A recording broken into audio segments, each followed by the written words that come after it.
CH56 4000 crore car thapid.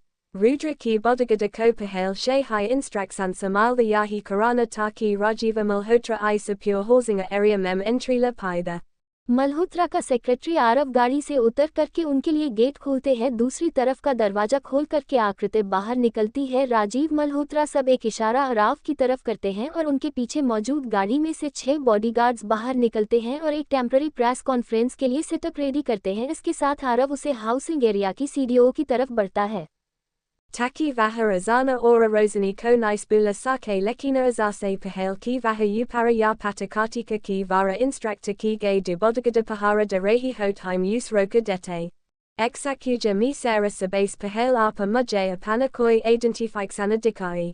ये बात सुन करके आरव कुछ सेकंड के लिए तो एकदम हैरान रह जाता है। मल्होत्रा इंडस्ट्रीज का इंडिया में जितना रुतबा था उसके कारण उसे इंडस्ट्रीज के अध्यक्ष का पर्सनल सेक्रेटरी होने के नाते कई सारी जगह पर उसे स्पेशल ट्रीटमेंट मिला था और पिछले 2 सालों से जब से सिंघानिया कॉर्पोरेशन के साथ वह बिजनेस डील साइन हुई थी और उनके बीच एक डायरेक्ट कोऑर्डिनेशन बांधा था, तब से तो मल्होत्रा इंडस्ट्रीज का रुतबा और भी ज़्यादा बढ़ गया था और यही कारण था कि किसी की भी हिम्मत नहीं होती थी उसे इस तरह से बात करने की। और आज पहली बार इतने सालों में इस तरह से रोके जाने के बाद आरव थोड़ा चिढ़ जाता है और कहता है, मुझे नहीं लगता कि मुझे आपको अपनी आइडेंटिफिकेशन शो करने की कोई ज़रूरत है। आपके जो बस है वह मेरे सर के दामाद है और मल्होत्रा इंडस्ट्रीज और सिंघानिया कॉर्पोरेशन के बीच में जितने भी आज तक प्रोजेक्ट्स हुए हैं उसके बारे में दुनिया में सबको पता है। और क्योंकि मैं उनका स्पेशल सेक्रेटरी हूँ इसलिए मुझे कहीं पर भी जाने या आने की परमिशन लेने की ज़रूरत नहीं है, खास करके कुछ छोटे बॉडीगार्ड से तो बिल्कुल भी नहीं।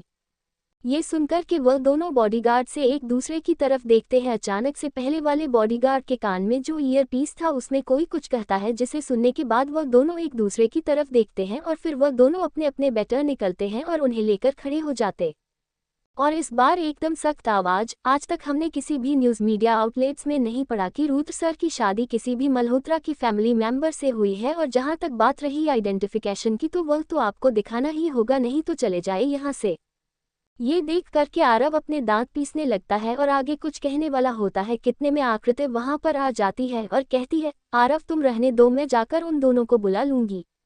आकृति की आवाज़ सुनकर आरव जो भी कहने वाला होता है उसे नहीं कहता और एक तरफ होकर खड़े हो जाता है और आकृति को आगे बढ़ाने के लिए कहता है। आकृति आगे बढ़ाने वाली होती है कि एक बार फिर से वह दोनों बॉडीगार्ड अपने अपने हाथ आगे करके से रोक देते हैं।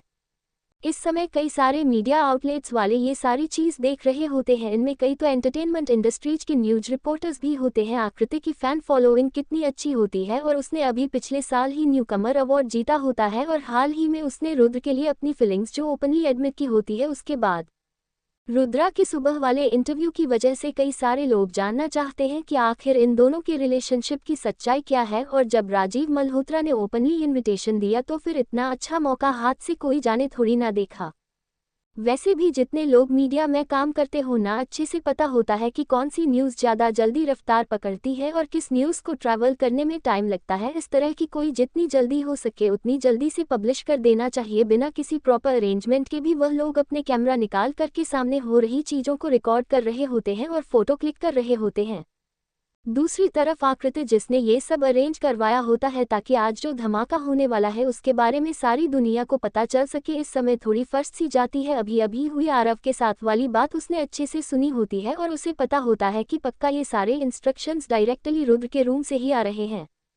रुद्र की प्रोटेक्टिव बिहेवियर को देख करके आकृति अपने दांत पीसने लगती है और सोचती है, मेरे समझ नहीं आता कि हमेशा से रोशनी को एक इरिटेशन समझने वाला रुद्र उसके लिए इतना प्रोटेक्टिव क्यों फील कर रहा है।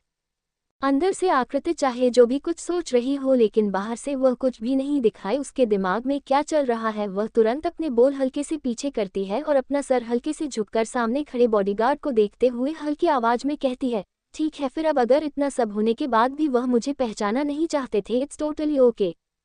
वैसे तो उसने यह बात आराम से गई थी लेकिन जिस तरह के एक्सप्रेशन को शो कर रही थी उसे ऐसा लग रहा था जैसे रुद्र उनके बीच का रिश्ता निकालने की कोशिश कर रहा है। बॉडीगार्ड के कोर्ट में लगे माइक्रोफोन से यह सारी बातें सुन रहा कार्तिक अपने दोनों दांत पिसता है और ईशान की तरफ घूमकर कहता है, यार तेरी बहन कितनी कमीनी है, वह तो इस तरह से शो कर रही है जैसे कि रुद्र ने उसे धोखा दिया है।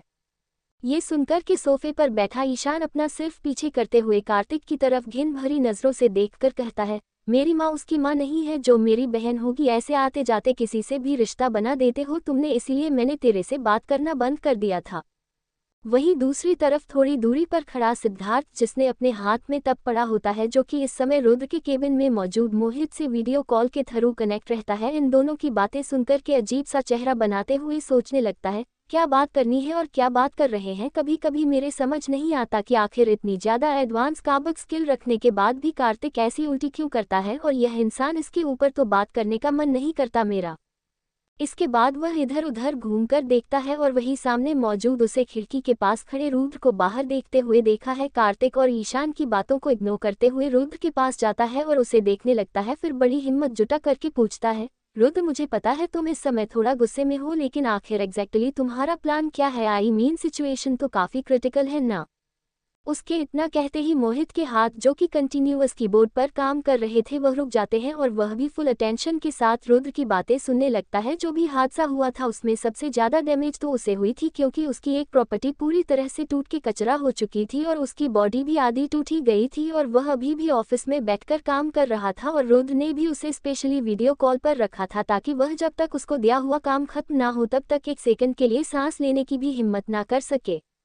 उसे इस प्लान का 50% पता था, लेकिन वो 50% कहीं पर भी जाकर खत्म नहीं होता था, इसलिए उससे भी जाना था कि आखिर बात क्या है। रुद्र अपना चेहरा हल्का सा घूम करके सिद्धार्थ की तरफ देखा है और कहता है, तुम्हें पता है अपने दुश्मन को पकड़ने के लिए उसकी सबसे बड़ी कमजोरी पर हमला करना चाहिए। ये सुनकर के दोनों मोहित और सिद्धार्थ एक ही बात सोचते हैं। एक बात तो लगभग सबको ही पता है, सिंपल आइडियोलॉजी है।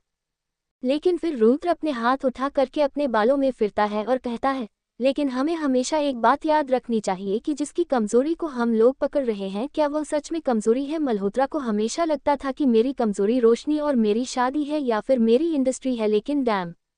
इतना कह कर के रुद्र अपना चेहरा आसमान की तरफ करते हुए कहता है, लेकिन मेरे को ना इन सब से घंटा फर्क नहीं पड़ता, यह इंडस्ट्री रहे ना रहे खत्म हो जाए, आई डोंट केयर। इनफैक्ट मुझे तो कभी इंडस्ट्री संभाल नहीं थी, ये तो मेरे रिस्पॉन्सिबिलिटी और प्रायोरिटी में नहीं था। लेकिन फिर भी इसका यह मतलब नहीं है कि कोई भी आकर मुझे फोर्स कर सके, इसीलिए आज के आज मैं उसे मल्होत्रा की सबसे प्यारी चीज़ कौन से छीन लूँगा। सिद्धार्थ अभी सोच ही रहा होता है कि कहानी रुद्र आकृति की बात तो नहीं कर रहा कि तभी नीचे से आवाज़ आती है। वह खिड़की से नीचे देखा है तो वहाँ पर राजीव मल्होत्रा टेम्पररी स्टेज पर खड़े होकर के कुछ कह रहे होते हैं। अब तक ईशान और कार्तिक भी दूसरी साइड वाली खिड़की से ये सब देख रहे होते हैं और वही ये देख करके रुद्रा घर से बाहर जाते हुए कहता है, लेट्स प्ले। सभी लोग रुद्र की तरफ देखते हैं। रुद्र अपने हाथ उठा करके अपनी घड़ी में देखता है और ठीक 10 के अकाउंट पर सिद्धार्थ के हाथ में मौजूद तब की तरफ देखते हुए कहता है, राइट नाउ। सभी लोग अपनी सांस रोक करके मोहित की तरफ देखते हैं। किसी को कुछ समझ नहीं आ रहा तो आखिर हो क्या रहा है। कार्तिक भी एकदम क्यूलेस होता है, उसे पता नहीं चल रहा होता कि आखिर अभी अभी 2 घंटे के अंदर इन दोनों आदमियों के बीच क्या बात हुई जो कि उसने मिस कर दी। सब लोग सोच ही रहे होते हैं कि इतने में सबके फ़ोन में एक नोटिफिकेशन आता है, सबके फ़ोन में एक ही समय पर एक ही नोटिफिकेशन और अभी एक ही साउंड के साथ, और इसके साथ साथ नीचे भी सभी लोग अपना अपना फ़ोन निकाल कर देखने लगते हैं। इनफैक्ट कार्तिक ने तो अपना फ़ोन डन मोड पर कर रखा है होता है, उसके बाद भी नोटिफिकेशन आता है। कार्तिक अपना फ़ोन निकाल करके जब उसे नोटिफिकेशन को देखा है तो देख करके इतना हैरान रह जाता है कि उसके हाथ से फ़ोन छूट करके ज़मीन पर गिर जाता है। ये क्या है? वहीं नीचे स्टेज पर खड़े होकर के एक ओपन अनाउंसमेंट करते हुए राजीव जी सामने मौजूद लोगों को देखते हुए कहते हैं, आज मैंने आप सब लोगों को यहाँ पर इसीलिए बुलाया है क्योंकि मुझे आप सब से यह बात शेयर करनी थी। वहीं अंदर बेडरूम में इस समय बेड पर लेटी रोशनी अपने बगल में लेते रुद्रांश को सहला रही होती है। उसे होश तो आ गया होता है लेकिन उसका मन नहीं होता बाहर जाने का। फ़ोन के नोटिफिकेशन की आवाज़ सुनकर वह थोड़ा सा उठाती है और अपना फ़ोन अपने हाथ में लेकर के देखती है कि आखिर क्या मैसेज आया है। वह देखकर बहुत ज़्यादा हैरान हो जाती है। मैसेज के अंदर कई सारे धमाके एक साथ जो किए गए होते हैं। सबसे पहले तो सिंघानिया एस नाम मल्होत्रा के ऊपर कैसे किया होता है, वह भी कोई छोटा मोटा कैसे, पूरे 4000 करोड़ का केस और उनके बीच हुए सारे प्रोडक्शन के जितने भी कॉन्ट्रैक्ट होते हैं उन्हें एक साथ बंद करने का डिसीजन लिया होता है on the basis of corruption, infiltration और डिस्टर्बमेंट इन कॉन्ट्रैक्ट। इतने सारे एलिगेशंस को प्रूव करने के तौर पर एक सीसीटीवी फुटेज अटैक की गई होती है जिसमें कि दिखाया गया होता है कि किस तरह से फैक्ट्री मैनेजर ने अपने वर्कर्स को मटेरियल्स के साथ छेड़छाड़ करने की हिदायत दी होती है। इसी के साथ अगली जो बात होती है वह देख करके रोशनी और भी ज्यादा हैरान हो जाती है। रुद्र ने उन दोनों की शादी के समय अपने दादाजी के कहने पर उनके मैरिज सर्टिफिकेट बनवा होते हैं। रोशनी ने बस एक झलक अपने मैरिज सर्टिफिकेट की अच्छी होती है। उसे हमेशा से लगता था कि रुद्र कोई रिश्ता एक्सेप्ट नहीं करना था और इसीलिए इस रिश्ते से जुड़ी किसी भी चीज को अपने पास नहीं रखता था, जैसे कि उसकी अंगूठी या फिर यह मैरिज सर्टिफिकेट। लेकिन इस बात तो रुद्र ने आकृति के चेहरे पर इस मैरिज सर्टिफिकेट जो थप्पड़ मारा होता है उसे देख करके रोशनी का मन डांस करने का कर रहा होता है। वह जल्दी से इस पोस्ट के नीचे की कमेंट देख रही होती है। बाप रे बाप, 4000 करोड़ का चुना उद्धरण चिन्ह। अरे 4000 करोड़ क्यों देख रहे हो, ये देखो कि कितने सारे कंट्रास्ट को बंद कर दिया गया है। रातों रात इतने सारे पैसों का लॉस, मल्होत्रा इंडस्ट्रीज तो कंगाल हो जाएगी। ये रुद्र सिंघानिया आदमी बड़ा अजीब है यार, सबको हिला दिया। अरे पता है, मेरे में तो अचानक से नोटिफिकेशन आया एक दूसरी रिंगटोन का, मैं तो हैरान रह गया। बाद में मुझे पता चला कि इन्होंने सैटेलाइट के थ्रू इस समय जितने भी लोगों ने सिंघानिया इंडस्ट्रीज का कोई भी प्रोडक्ट कभी भी खरीदा था उनके नंबर पर यह मैसेज भेजा है। खरीदा था भाई, पिछले साल हुए सेंट्रल गवर्नमेंट के कॉन्ट्रैक्ट के बाद तो इस समय इंडिया में ऐसा कोई बचा ही नहीं होगा जैसे इनकी सर्विस इस्तेमाल ना की हो। मेरे समझ नहीं आता क्या आखिर राजीव मल्होत्रा सोच क्या रहा था। यही तो टाइम था जब उसे सिंघानिया के पैरों में गिर करके उनके साथ इस तरह से चिपक जाना चाहिए था ताकि वह लोग कभी अलग ना हो पाए। और इसी टाइम पर उसने रुद्र सिंघानिया को टीच करने की कोशिश की। वही रोशनी जब उसे पोस्ट को रिफ्रेश करती है तो एकदम ऊपर वाला कमेंट पढ़ती है जिसमें लिखा होता है, Achuma Saba Isa Poster Paradiskasana Matakaro Jakara Rajiva Malhotra Ki Liva Interavuko Deko Vaha Adami Kafi Buri Taraha She Fansakuka Hai। इसके साथ इस कमेंट के अंदर एक लिंक भी किया हुआ होता है। रोशनी जब उसे लिंक को ओपन करती है तो इतनी सालों बाद अपने पापा का चेहरा देखकर कुछ सेकंड के लिए तो हैरान रह जाती है, लेकिन जब वह पूरा इंटरव्यू देखी है तो जोर जोर से अपना पेट पढ़कर हंसने लगती है। वही दरवाजे पर खड़ा रुद्रा रोशनी को हंसते हुए देख रहा होता है। वही उसके बगल में खड़ा ईशान बड़ी ही हल्की आवाज में कहता है, क्या बात है, तुमने तो राजीव मल्होत्रा जैसे को भी पीछे छोड़ दिया, बड़े कमीने हो यार। उद्धरण चिन्ह।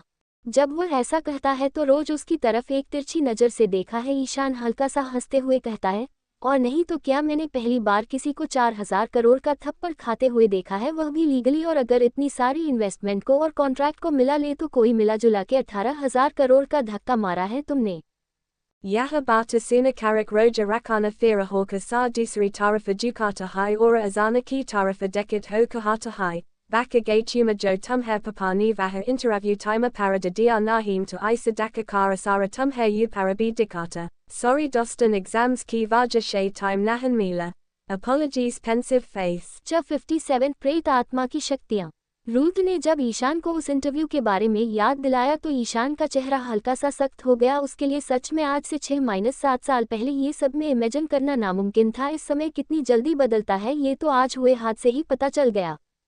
अपनी आंखें अपनी बहन की तरफ रखते हुए ईशान एकदम गहरी आवाज में कहता है, यार मेरे समझ नहीं आ रहा कि तूने ये सब क्यों किया, लेकिन अगर तू सच में कुछ बदलना चाहता है तो आई होप कि तो मेरी बहन का ध्यान रखेगा। तू जैसे पत्थर की मूर्ति से प्यार करके मेरी बहन ने जितने दुख रहे हैं उसकी तो कल्पना भी नहीं कर सकता।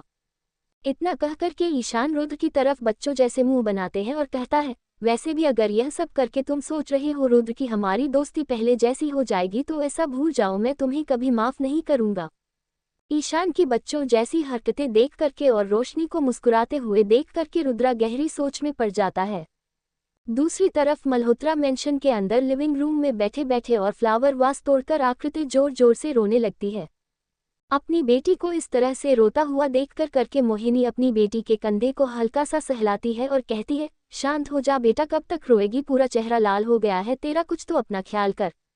आकृति सामने रख आईपैड पर चल रही न्यूज़ की तरह इशारा करते हुए कहती है, रो नहीं तो क्या करूं, मेरा इतने साल पुराना सपना चकनाचूर हो गया सबकी नज़रों के सामने। रुद्र ने उसे रोशनी को अपनी पत्नी बता दिया। आप ही बताए, इस समय से तो आज तक कभी रुद्र ने उस रोशनी को एक नज़र देखा तक नहीं। उनका वह बेटा भी एक्सीडेंटल था, फिर आखिर क्यों उसे रोशनी का नाम रुद्रा ने सबके सामने लिया अपनी पत्नी के तौर पर, उसके लिए उसके बिजनेस कंट्रास्ट भी तोड़ दिए। समझ नहीं आता आखिर क्या है उसे लड़की में। उसका सब कुछ जीने के बाद भी जो चीज़ मुझे सबसे ज़्यादा चाहिए, जिसे मैं पिछले 3 साल से इंतजार कर रही हूँ, वह मुझे नहीं मिल रहा। मुझे रुद्र सिंघानिया चाहिए। अपनी बेटी की बातों को मोहिनी परेशानी के साथ अपने सामने बैठे राजीव को देखते हैं और कहती है, ये सब आज जो भी कुछ हुआ है उसके लिए हमें कोई ना कोई तरीका ढूंढना पड़ेगा, क्योंकि अगर रुद्र ने हमसे सारे कनेक्शन तो लिए तो बाकी लोग भी, आप समझ रहे ना मैं क्या कह रही हूँ।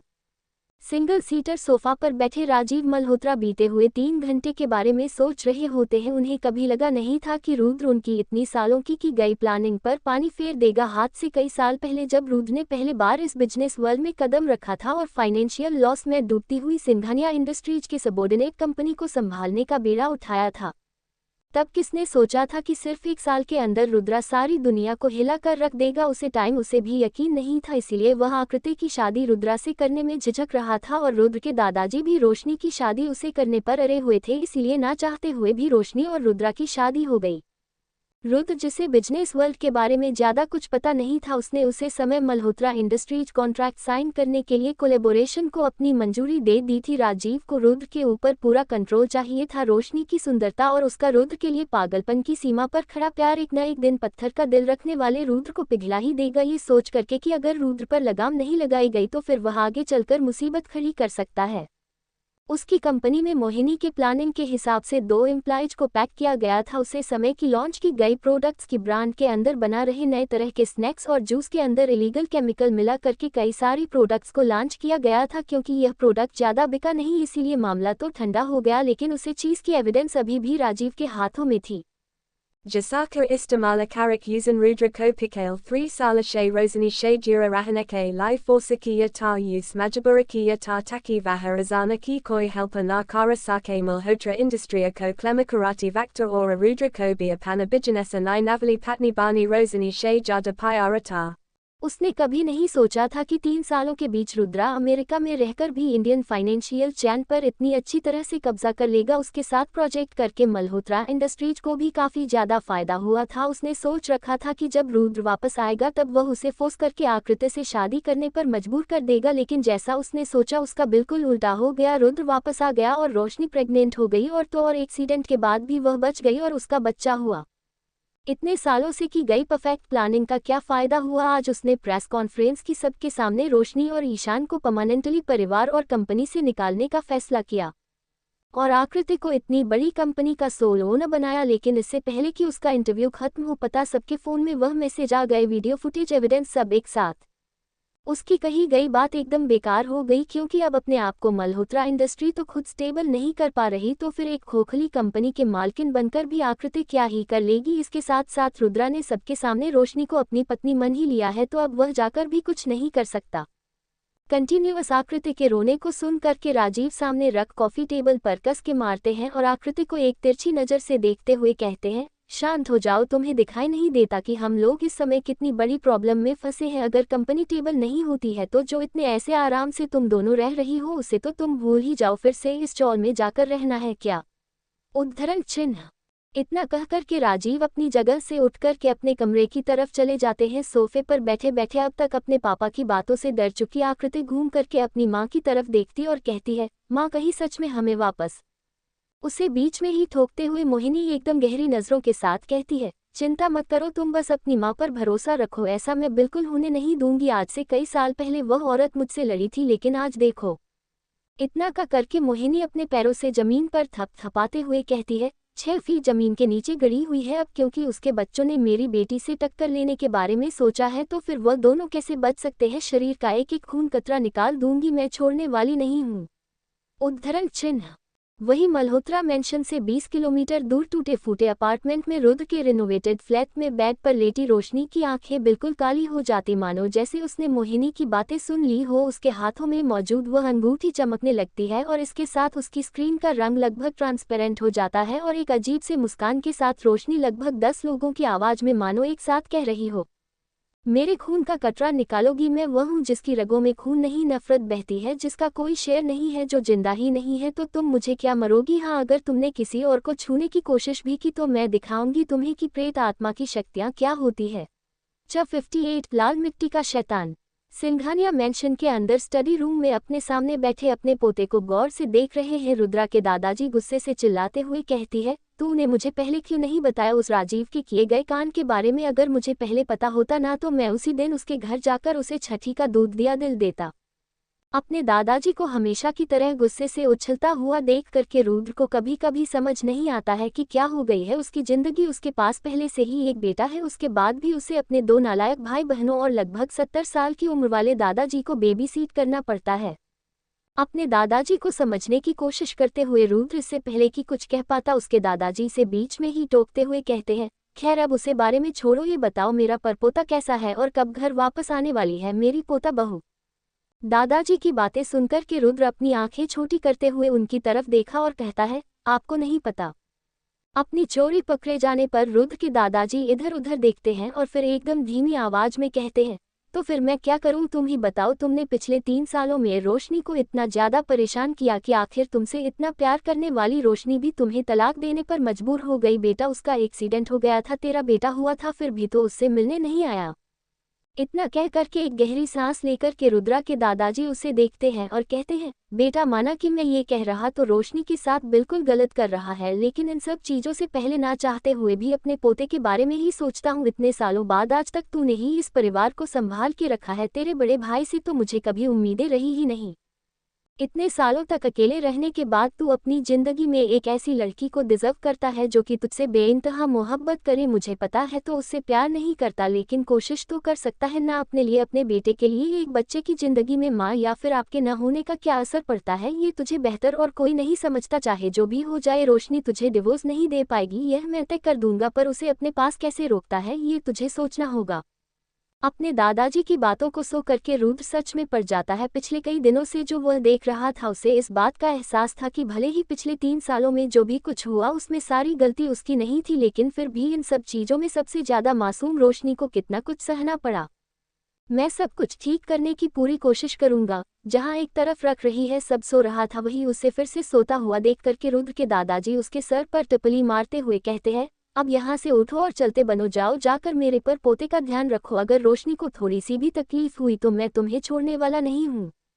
रुद्र उठ करके मल्होत्रा मेंशन से बाहर आने लगता है। वहीं दूसरी तरफ सीडीओ के पास खड़ा वीर अपने भाई को आते हुए देख करके नाराजगी के साथ दूसरे तरफ मुंह करते हुए कहता है, भैया मुझे तो लगा था क्या आप वापस आएंगे तो आकृति के साथ अपने रिश्ते को सुधारने के बारे में सोचेंगे, लेकिन आप उसे लड़की के साथ रह रहे हैं। आज जो आपने किया उसका कितना बड़ा असर पड़ा होगा आकृति। स्टॉप इट भाभी। रुद्र की बात को सुनकर वीर अपनी आंखें बड़ी करके उसकी तरफ देखने लगता है। आपने क्या कहा अभी? बिना अपने भाई की तरफ एक भी नजर देखे रुद्रा हाल से होते हुए गेट की तरफ जाते हुए कहता है, रोशनी भाभी है तेरी और मेरी पत्नी, उसे कोई कुछ भी कहे इसका मतलब है कि वह रुद्र सिंघानिया पर उंगली उठा रहा है। और ऐसे फालतू की चीजों पर ध्यान देने से अच्छा कि तू अपनी एनिमल रिपोर्ट की तैयारी कर, और अगर प्रॉफिट में 10% से कम इजाफा हुआ तो फिर तू अफ्रीका जाकर के बिजनेस ट्रेनिंग लेने के बारे में सोच सकता है। रुद्रा की बातें सुन करके वीर खुद को अफ्रीका के मन में कुल्हाड़ी लेकर काम करते हुए सोच भी रहा होता है, यह मेरा भाई गुस्से में मेरा सपना सच भी कर सकता है। अपने भाई को कैसे मानना है, अभी इस बारे में सोच रहे वीर के कानों में एक बार फिर से रुद्र की आवाज पड़ती है, अगली बार से अगर किसी भी मूवी या टीवी शो के अंदर वह औरत मुझे दिखाई दी तो फिर तेरा क्या होगा वह तो खुद समझ लेना। रुद्र की ठंडी नजरों को खुद पर महसूस करके वीर डर के मारे अपना सर हिलाते हुए कहता है, बिल्कुल बिल्कुल आप चिंता मत करिए, जैसा आपने कहा बिल्कुल वैसा ही होने वाला है। रुद्र को वहां से जाता हुआ देख आखिरकार वीर एक राहत की सांस लेता है। आखिर भैया कब से उसे रोशनी को अपनी पत्नी मानने लग गए। रुद्र अपनी गाड़ी में बैठ करके इस समय अपार्टमेंट की तरफ जा रहा होता है। वहीं दूसरी तरफ अपने बेड में रुद्रांश को सुला रही रोशनी के हाथों में मौजूद अंगूठी एक बार फिर से चमकने लगती है। रोशनी तुरंत उठ करके बैठ जाती है और इधर उधर देखने लगती है। एक अजीब से शक रखने वाली प्रेत आत्मा जिसे कि रोशनी ने मोहिनी के ऊपर नजर रखने के लिए छोड़ा हुआ था, उसकी आवाज रोशनी के कानों में आने लगती है।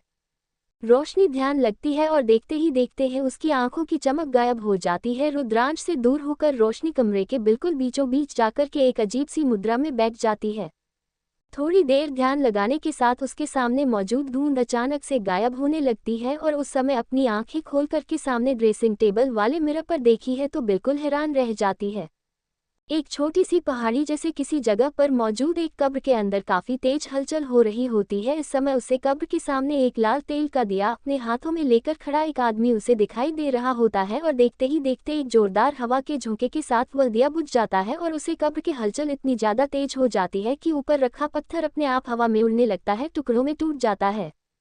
रोशनी को कुछ भी समझ नहीं आ रहा होता कि आखिर यह हो क्या रहा है, लेकिन फिर अचानक से वह सब कुछ बदल जाता है और जो चीज़ होती है उसे देख करके रोशनी इतने सालों में पहली बार घबरा जाती है, क्योंकि अपने सामने वह मिरर में रुद्र की गाड़ी के पीछे परछाई में तेजी से रुद्रा की तरफ बढ़ रहे उसे साय को देख रही होती है।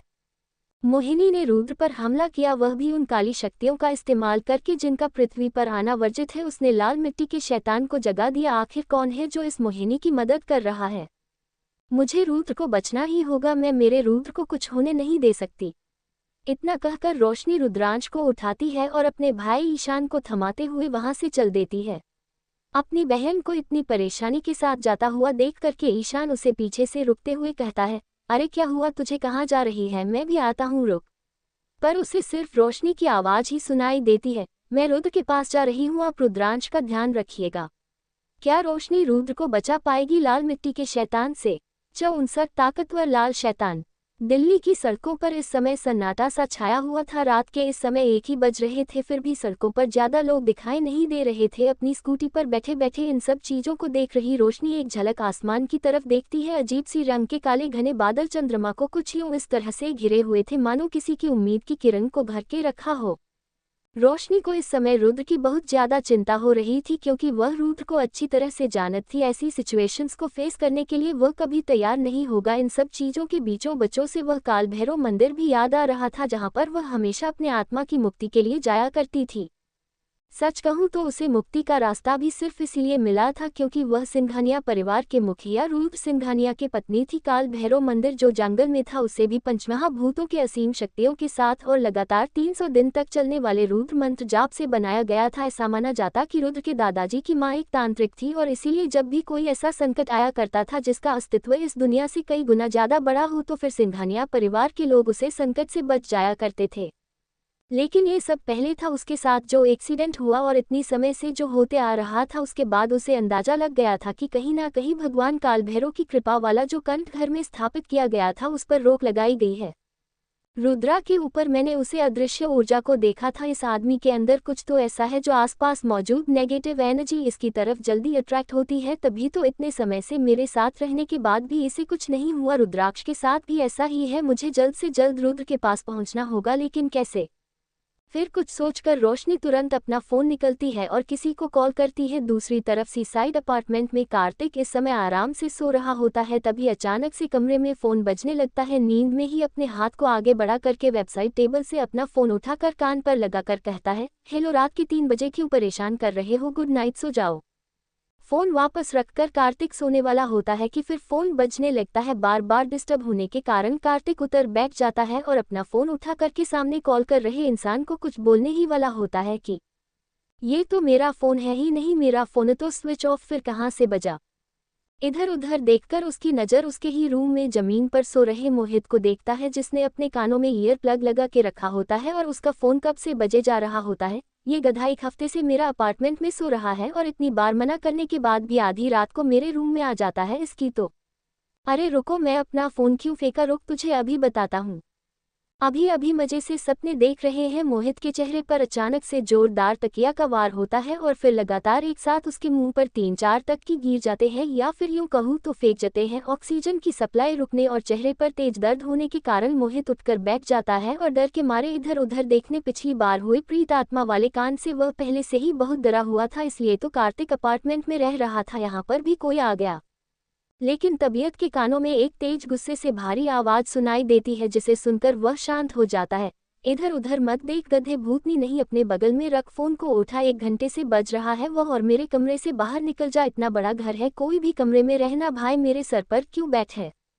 कार्तिक की बातों को इग्नोर करते हुए मोहित अपना फोन उठना है, जिसकी स्क्रीन पर इस समय लेडी डॉन फ्लैश कर रहा होता है। जैसा कि मुझे लगा था, आधी रात में सिर्फ 2 ही लोग फोन कर सकते हैं, एक वह जो प्रेत आत्मा से डरते हैं और दूसरा जो प्रेत आत्मा को पकड़ते हैं। पता नहीं अब मेरी पूर्वजों की अम्मा को क्या चाहिए। मोहित की रोनी शक्ल को देखकर कार्तिक उसकी तरफ तिरछी नजर से देखा है और कहता है, कौन पूर्वजों की अम्मा?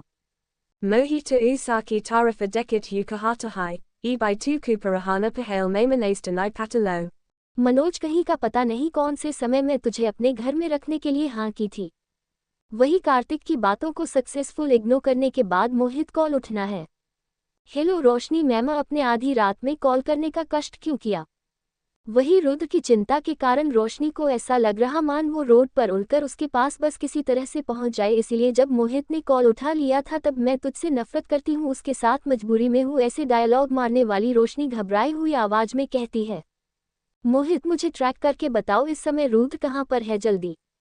रुद्रा के बारे में सुन करके अभी भी नींद के झुके ले रहा मोहित पूरी तरह से जग जाता है। वहीं दूसरी तरफ कान लगाकर मोहित की बातें सुन रहा कार्तिक भी अलर्ट मोड में आ जाता है। मैं करतू सिंघानिया मेंशन गए थे अपने दादाजी से मिलने, आप टेंशन मत लीजिए वह।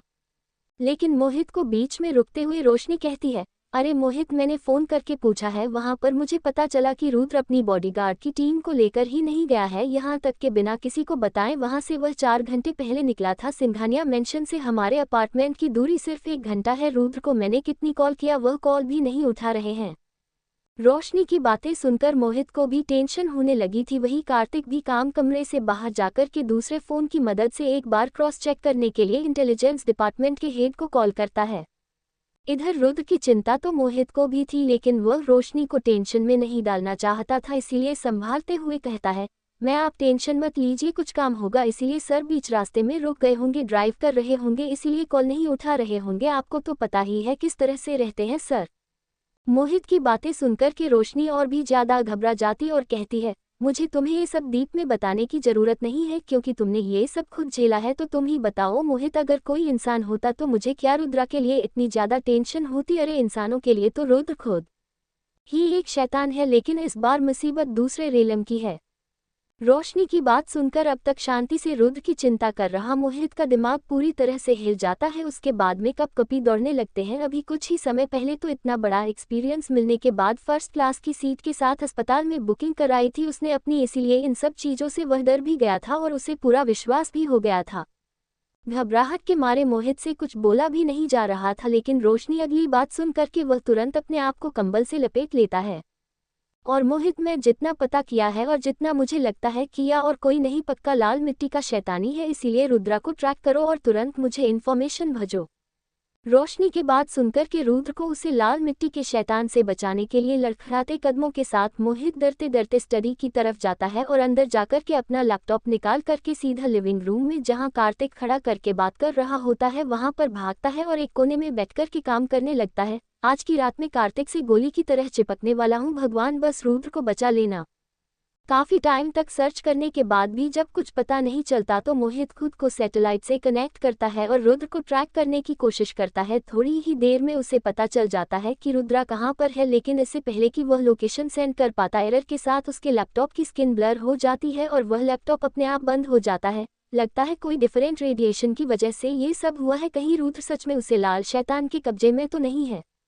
इतना सोच करके मोहित तुरंत अपना फोन उठना है, रोशनी को कॉल करता है और कहता है, मैं इससे पहले कि मैं आपका एड्रेस भेज पता एक नेचुरल रेडिएशन के कारण सब कुछ ब्लैकआउट हो गया, लेकिन आप टेंशन मत करिए, मैं जगह का नाम देख लिया था, लेकिन इस आपको अकेले नहीं जाना चाहिए। मोहित की बात सुनकर रोशनी 1 सेकंड के लिए अपना स्कूटर रुकती है और फिर गहरी आवाज में कहती है, अगर तुम्हें सच में ऐसा लगता है तो मेरे ख्याल से सिर्फ मुझे ही वहां जाना चाहिए, तुम बस एड्रेस बताओ मैं ढूंढूंगी। रोशनी की गहरी आवाज सुनकर के ना चाहते हुए भी अपने से 7 साल छोटी इस लड़की पर मोहित को भरोसा हो जाता है। वैसे भी जब बात उन सब चीजों की हो तो घर से रहकर ही सपोर्ट करना वह भला समझता है। साउथ सिटी के साइड में जो न्यू हाईवे का कंस्ट्रक्शन हो रहा है ना, वहीं पर एक यूनिवर्सिटी भी है जिसे कुछ समय के लिए बंद कर दिया गया था क्योंकि वहां पर एक लड़की नहीं सुसाइड कर लिया था और तब से नेचुरल चीज हो रही थी, उसी की शायद 2nd फ्लोर के किसी रूम में है। मैम अपना ध्यान दीजिएगा, मैं कार्तिक को इस बारे में बताता हूँ, वह अपनी फोर्स के साथ वहां आ जाएगा। मोहित की बात सुनकर रोशनी अपनी मुठिया कसकर भीज लेती और कहती है, बिल्कुल भी नहीं, अभी रात के 2 बजे बज रहे हैं, यहाँ पर जो भी होगा मैं देखूंगी, तुम लोग 4 बजे तक वहां पर आना, ब्रह्म मुहूर्त का समय, और तुम्हें जो मैंने सिखाया था सबको बता देना। इतना कहकर रोशनी फोन कट कर देती है और अपनी गहरी काली आंखों से आसमान की तरफ देखते हुए कहती है, तुमने मेरी बॉटम लाइन क्रॉस कर दी मोहिनी, तुम्हें मैं छोड़ने वाली नहीं हूँ। बहुत शौक है ना तुम्हें अपने से, तो फिर मैं तुम्हें दिखाती हूँ कई रहस्यमयी शक्तियों की ताकत। रोशनी अपने आप को गहरी सांस लेकर शांत करती है और एकदम तेज रफ्तार के साथ सुनसान सड़कों पर अपना स्कूटर भागते हुए साउथ सिटी की तरफ चली जाती है। लगभग 1 घंटे का सफर रोशनी आधे घंटे में तय करती है। कुछ ही देर में हाईवे के पीछे वाली उसे बंद की गई यूनिवर्सिटी के गेट के बाहर खड़ी होती है, जहां पर सबसे पहले उसकी नज़र रुद्र की रोल्स रॉयस फैंटम पर जाती है, जिसकी बुलेट प्रूफ खिड़कियां इस समय टूटी हुई थी और दरवाजे अजीब तरह से डिसमेंटल किए गए थे। जल्दी से स्कूटर से उतर के रोशनी गाड़ी को चेक करती है और स्टीयरिंग व्हील पर लगे खून को देखकर हैरान रह जाती है। ये चीज़ खून कहीं मेरा रुद्र के लिए इतनी समय से दिल के किसी कोने में दबा हुआ रोशनी का प्यार अचानक से आंसू के रूप में उसकी आंखों से बाहर निकालने लगता है। अपने आंसुओं को कसकर पूछते हुए रोशनी खुद को शांत करते हुए कहती है, नहीं रोशनी, इस समय तुम्हें कमजोर नहीं करना है। इतने सालों से तुम स्ट्रगल कर रही हो, अब जब तुम्हें तुम्हारा रुद्र मिला है तो उसे ऐसे तुम हो नहीं सकती और उसे पागल बुढ़िया को तो कभी सक्सेसफुल होने नहीं दे सकती। इतना सोच करके रोशनी बिना एक भी मिनट गवाए सीधा यूनिवर्सिटी की तरफ भागती है, लेकिन जैसे ही वह अपना पहला कदम ग्राउंड पर रखती है, एक जोरदार स्पिरिट फील्ड के कारण लगभग हवा में उड़ते हुए पीछे मौजूद दीवार से जाकर टकरा जाती है।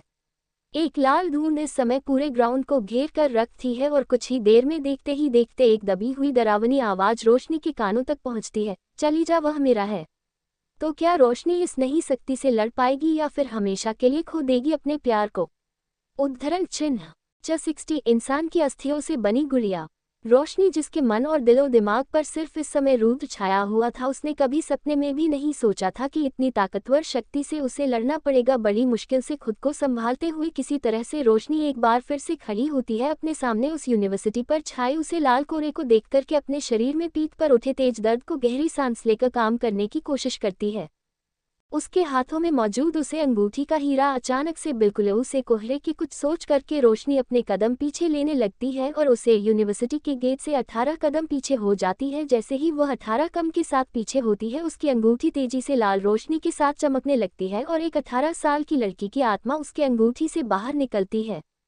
वह आत्मा इस समय बिल्कुल किसी छोटे बच्चे की तरह होती है। पूरा बदन ग्रे कलर का और गले पर काले धब्बों के निशान रहते हैं। बाकी और कुछ भी ऐसा उसमें नहीं था जो डरावना लगे, लेकिन ये बात बहुत कम लोग जानते थे कि इस 18 साल की लड़की ने अपने जीते जी अपने शराबी बाप को चाकू से पेट मार मार कर खत्म कर दिया था और खुद फांसी लगाकर आत्महत्या कर ली थी। और जैसा कि लोग कहते हैं ना, आत्महत्या करने वाली आत्मा को कभी तृप्ति नहीं मिलती, ऐसा ही कुछ इसके साथ भी हुआ था। लेकिन जो इस अंगूठी की असली मालकिन है, उसने एक समय पर रोशनी की आत्मा के साथ इसकी आत्मा को इसमें कैद करके रखा था। तब से ये दोनों साथ है। अब यह अंगूठी जब रोशनी के पास है तो भी आत्मा रोशनी के साथ ही है। उसे आत्मा को देख कर के रोशनी एक तिरछी हंसी के कहती है, पता नहीं ध्रुवा, किस तरह से उसे औरत को ऐसे लोग मिल ही जाते हैं। रोशनी की बात को सुनकर के ध्रुव थोड़ी सोच में पड़ जाती है और फिर एकदम ठंडी आवाज में कहती है, अंदर जो है उसे बचाना बहुत जरूरी है, क्योंकि इस लाल मिट्टी के शैतान में एक अजीब आत्मा को डाला है। मैं महसूस कर सकती हूँ कोई ऐसा जिसके साथ उसके जीते जी बहुत कुछ हुआ है। ध्रुवा की बात सुनकर के रोशनी सोच में पड़ जाती है। लाल मिट्टी का शैतान, इसके नाम से ही इसके बारे में पता लगाया जा सकता है। लाल मिट्टी असल में और कुछ नहीं बल्कि एक मरे हुए इंसान की हड्डियों की भस्म होती है, जिसमें एक जीवित जीव के खून से एक मिट्टी की गुड़िया बनाई जाती है और जिस इंसान के पीछे उसे छोड़ना था, उसकी कोई चीज़ उस गुड़िया के साथ लपेटी जाती थी। शैतान इसे इसीलिए कहा जाता था कि जिस इंसान की अस्थियों से यह बनाई जाती थी, उसने अपने जीते जी बहुत सारे ऐसे काम किए थे कि वह कभी उसे पड़ाव तक पहुंच ही ना पाई कि उसे मुक्ति मिले। रोशनी को चुप देख करके ध्रुवा एक और बार उसके इर्द गिर्द हवा में घूमते हुए कहती है, क्या करना है तुम्हें पता है ना, लाल मिट्टी के शैतान जल्दी पीछा छोड़ने नहीं है, लेकिन उनके साथ रह करके उस इंसान की हो जाती है। रोशनी यह सारी बातें जानती थी। यूनिवर्सिटी की तरफ बड़े ध्यान से देखते हुए रोशनी कहती है, अंदर कोई आदमी नहीं है, मेरा पति है, मेरे बेटे का बाप है। चाहे मैं उसे कितनी ही नफरत करूं, लेकिन कोई और उसे छुए या मुझे बर्दाश्त नहीं है। रोशनी की बात सुनकर के ध्रुवा अपने सर को हल्का सा टेढ़ा करती है और बिल्कुल किसी धुंध की तरह वापस उसकी उसे चमकती हुई अंगूठी में, लेकिन उसकी जाते जाते कहीं गई बात मानो उसे जगह पर गूंज रही होती है, तो फिर मिट्टी की गुड़िया को ढूंढो। एक लंबी गहरी सांस लेकर के रोशनी अपने अंगूठी की तरफ देखती है और फिर एक एक कदम के साथ यूनिवर्सिटी की तरफ बढ़ते हुए मानव खुद से ही कह रही हो, नहीं, पहले रुद्र को वहां से निकलना होगा, उन्हें अकेला छोड़कर के मैं उस गुड़िया को नहीं ढूंढ सकती। अपना सिर ऊपर करके रोशनी आसमान में देखती है। जितना उसे पता था, अभी लगभग रात के 3 बजे बजने वाले सिर्फ 40 मिनट के अंदर ब्रह्म मुहूर्त का समय शुरू होने वाला होता है। ये वह समय होता है, लेकिन उससे पहले कि यह 40 मिनट असल में सबसे ज़्यादा खतरनाक समय होता है। रात को 1 बजे से लेकर के 3:20 तक का वह समय, जब सब तरह की काली शक्तियों की ताकत चरम सीमा पर होती है, जब रात सबसे ज़्यादा काली होती है और सही मायने में वो कालापन किसी के रूह को कँपकँपा देता है। एक बार ब्रह्म मुहूर्त शुरू हो गया तो उसकी शरीर का इंसानी तत्व उसकी काली शक्तियों पर हावी हो जाएगा। हालांकि तब लाल शैतान भी कमजोर हो जाएगा, लेकिन उस समय वह ध्रुव को वहां से निकल नहीं सकती। मुझे जो भी करना है इन्हीं 20 मिनट के अंदर करना है। एक बार दैवीय शक्तियां सूरज की करने के साथ पृथ्वी पर आने लग गई तो फिर मेरे लिए इस शैतान का सामना करना बहुत मुश्किल हो जाएगा। अपनी आंखों को हल्का बंद करके अर्थ मुद्रा में बैठ करके अपने हाथों पर रोशनी जोर से दांतों से कटकर एक गहरा घाव बनती है और उसमें से निकल रहे खून की मदद से अपने इर्द गिर्द एक लाल घेरा बनती है और ध्यान लगाने बैठ जाती है। इस समय वह पूरी यूनिवर्सिटी और उसके ऊपर छाई वह लाल धुंध के ऊपर एक सफ़ेद कोरा मानो किसी दीवार की तरह बन गया हो, ऐसा लग रहा होता है। उसी तरह से बैठे हुए रोशनी को कुछ ही पल हुए होते हैं कि वह एक अजीब सा मंत्र पढ़ने लगती है। ओम हिम क्रीम तारानकन। उसे जगह सन्नाटे में इस समय वह मंत्र ही गूंज रहा होता है। जैसे जैसे रोशनी के मंत्र पढ़ने की रफ्तार बढ़ रही होती है, तेज हवाओं का रुख पृथ्वी पर होने वाली इस प्राकृतिक आपदा को दर्शा रहा होता है। वही यूनिवर्सिटी से लगभग 40 किलोमीटर दूर एक कब्रिस्तान के अंदर एक मरे हुए इंसान की कॉफिन पर बैठे कई सारी अलग अलग तरह की मालाएं अपने गले में पहले एक आदमी अपनी आंखें खोलते हुए अपने सामने हाथ जोड़कर बैठी हुई दोनों औरतों को देख रहा होता है। कोई है जो का फायदा उठा करके उसे आदमी को वहां से हटाने की कोशिश कर रहा है। उसे बाबा की बात सुनकर के मोहिनी घबरा जाती है और कहती है, ऐसा कैसे हो सकता है? आप ही ने तो कहा था कि लाल मिट्टी का शैतान इतना ज्यादा ताकतवर है कि आपका और आपके साथियों के अलावा कोई उसे पर काबू नहीं पा सकता। वह उन तेज हवाओं और आकाश में बदलते उन बादलों को देखते हुए कहता है, मैंने इंसानों की बात की थी, उनकी नहीं की है, जिन्हें प्रकृति ने अपने नियम तोड़कर इस दुनिया में रखा है। Mahini ababahuta jada gabara jati hai orakahati hai, apaspi jada saktizali akira I sakauna hai.